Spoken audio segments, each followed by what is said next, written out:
Hi everyone, welcome to CAT125R, Public Rhetoric and Practical Communication Online. My name is Alex Sartor and I am your instructor this quarter. I am so excited to begin working with you all, and I encourage you to get in touch with me with any questions you might have about the course or just to introduce yourself. My email address is on this slide. You can always reach me via email, or you can email me through the course website. I'll also be having weekly office hours in my Adobe Connect room, and I will make an announcement shortly with the times for those office hours. For this week's lecture, we are going to do an overview of the course goals. We're going to, as well as the course expectations, and we're going to discuss the what and why of rhetoric, so some important vocabulary for the course, and along the way, we'll be discussing this week's course material. So the goals of the course, I really want you to keep these ideas in mind as you're working on your shorter and longer writing assignments in the course, so that when you're engaging in the writing process, you kind of have the corner of your eye on what the bigger purpose is for the assignment and what the bigger purpose is for the course. So the first goal is to develop increased confidence and skill in the rhetorical and practical aspects of public presentation, documentation, curation, and performance online. So this course is going to give you a lot of opportunity to practice all of these things, presentation, documentation, curation, in order to help you develop that confidence. So this next goal is related to a really important aspect of this course, which is thinking about audience. So directing written, spoken, and digital compositions to multiple audiences. So thinking about how can you shape any given piece of communication to be as effective as possible for the audience which you're trying to reach. Along those same lines, you're going to be testing different strategies to organize communication practices. So how can different organizational strategies or even different modes or media of communication, how can those help you reach your audience effectively? And finally, make research more comprehensible and transparent for audiences outside the university. So as you're thinking about your life after your time at the UC system, how can you take what you've learned, the research you've conducted, the practices you've developed, and communicate those ideas to folks who might not have the same level of expertise as you in a given field. So this is going to help you think about how do you communicate with future employers about your experience? How do you communicate with graduate school admission committees about your experience? Or even how do you communicate with the public at large about your work that you've done at the UC? So these are some pretty lofty goals that we have for the class. And in order to accomplish them, we need to make sure that some very practical technical elements are in place. So the course technology requirements include access to a computer with a working webcam and mic. So you really need to be on a laptop or a desktop for your participation in discussion section in this course. Even if you have a tablet or a phone that has a mic and webcam and that can access the Adobe Connect rooms for your section meetings, you still need to be on a laptop or desktop, because a lot of what you'll be doing in section involves sharing text files with the group and eventually giving a presentation in which you need to share slides with the group. So you'll really need to be able to be on a computer for those section meetings. Along those same lines, you'll need reliable internet access. Your discussion meetings are held as a video chat, so you'll need to have good, strong Wi-Fi signal, as well as a quiet space free from distraction. So you need that quiet space not only for yourself so that you can focus on what's going on in the discussion section, but it's also really important for the group as a whole. If you're in a crowded, loud cafe or other space during your discussion meeting, when you turn on your mic to participate in the section, it will negatively impact everyone in the room as they hear all that background noise and can no longer really follow the conversation because of that background noise. So think about where you can find that time each week for your discussion meeting that's both quiet and has a good Wi-Fi signal.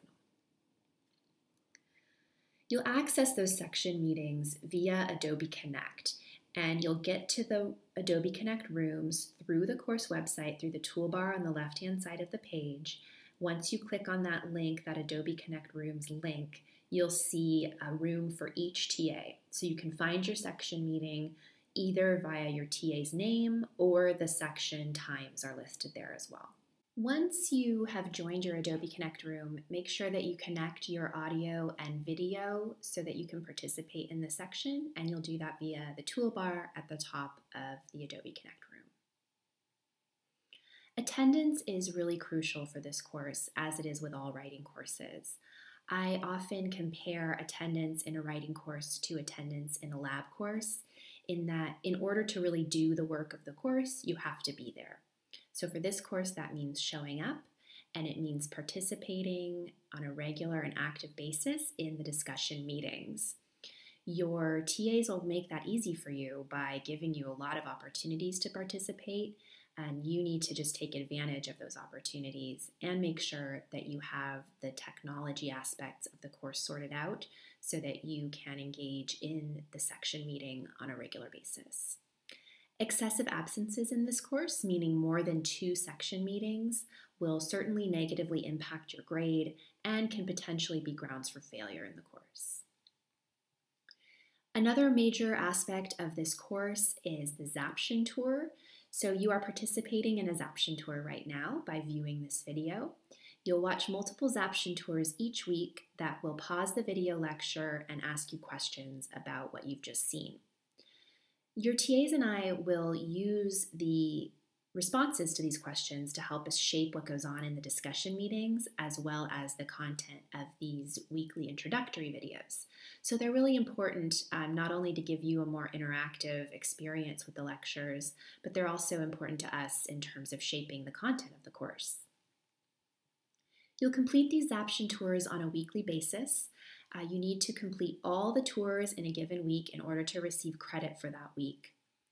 And you need to complete them on a weekly basis, so it's not something you can save for the end of the term. You need to complete week 1 videos in week 1, week 2 in week 2, etc. And your completion of these Zaption tours are worth 10% of your grade, and they're also just essential to your understanding of the course material. The final major component of the participation aspects of the course are the Piazza posts.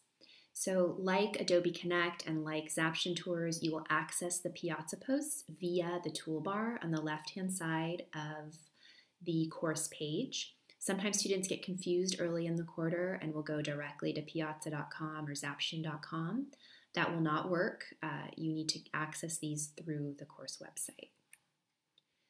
So you'll do Piazza posts almost every week in this course. They're due Sunday evenings. And you, in addition to writing your own post, you need to respond to at least 3 of your peers' posts each week. You need to respond to current posts. So for example, in the first week of the course, you're going to be responding to the critical selfie posts. In the second week of the course, you're going to be responding to understanding the audience posts. And it's important that these conversations stay current because the Piazza boards are really an important complement to the work that goes on in your discussion section. And they're a way for you to generate material that you will then use in your longer writing assignments in the course, and they're a way for you to get and receive feedback on those assignments. So it really only works if the conversations are current. And these Piazza posts and your response to your peers are worth a 20% total of your grade. So given these aspects of the course, I wanted to go over some advice that former CAT125R students gave to future CAT125R students. So when I asked these students for advice, almost to a person, people brought up some aspect of time management. So I'll let you read these comments or these tips on your own, but you'll see that in general, the advice is to stay on top of due dates, not to wait until the last minute, right? So even though you can complete the work on this course in your own time, you don't want to wait until that final hour to get something done. Work the course material into your weekly schedule. I also really like this third tip here about having a set block of time every week to complete the lectures and Piazza posts. So since you don't have that physical reminder for an online course of of going to a classroom each week, just building that time into your schedule so it becomes a part of your routine, I think is a really smart idea. I wanted to discuss some important vocabulary with you for the course. So as you know, this course is called Public Rhetoric and Practical Communication. We'll be talking a lot about what rhetoric means in the coming weeks. But for now, I want you to think about rhetoric as both a productive and a critical art, which means that you can use rhetoric to produce effective communication. You can also use it to analyze your own communication or the communicative acts of others. The rhetor is the person or group who creates and presents rhetoric in whatever form it takes. So this can be, in the most traditional sense, someone like the president giving a speech. It can also be a student, right? You are a rhetor when you are producing work for a class or when you're producing online content. The rhetorician is the person who studies and analyzes rhetoric, a teacher or a co-learner of rhetoric.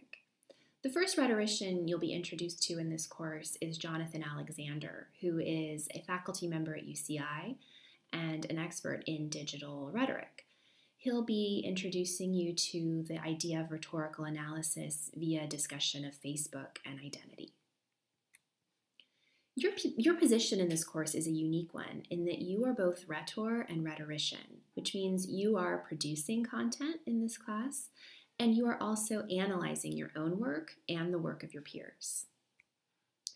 This unique position is really highlighted in the first assignment in the course, the critical selfie assignment, that asks you to consider how a number of different images of yourself project a specific identity. So this assignment asks you to produce a rhetorical act, right? You're writing the Piazza post. It also asks you to take an analytical stance as you are analyzing the images you've selected, and you're analyzing the work of your peers as you respond to those posts. Before you write that post, you might want to view one of these Zaption tours this week from Professor Tom Belstorff, who is an anthropologist at UCSD. He discusses the idea that the multiple identities, like the ones you may discuss in the critical selfie post, are all real identities. So even though they might be conflicting identities, even though they might be online and offline, even though some might be true and some might be false, they are all still real in the sense that they are contributing to an individual's identity as well as to cultural practice. The final vocabulary term I wanted to discuss is rhetorical theory, which is the explanation of how rhetoric functions and how it achieves its goals. In this course, we'll be discussing rhetorical theory in terms of the means of persuasion and audience and purpose. These first two things we'll be discussing in great detail in next week's intro video. We'll also be discussing media, mediation, and remediation. So how does a message change as it moves from one form of media to another? Forces, constraints, path dependencies, and codes. So how does a rhetorical situation put limitations on what can be produced, and how do those limitations end up shaping a rhetorical act? And finally, network effects. So the complicated social networks that exist both online and in the real world, and how those social relationships shape communication. You'll begin thinking about some of these rhetorical theories in this week's reading, which comes to you from the Social Media Reader. You'll access this reading and all the readings in the course via the modules on the course website, and like all the readings in the course, this one is available free and online. So as I said earlier, I'm so looking forward to working with everyone this quarter and encourage you to get in touch. If I don't hear from you via email, I will see you on Piazza. Have a great week.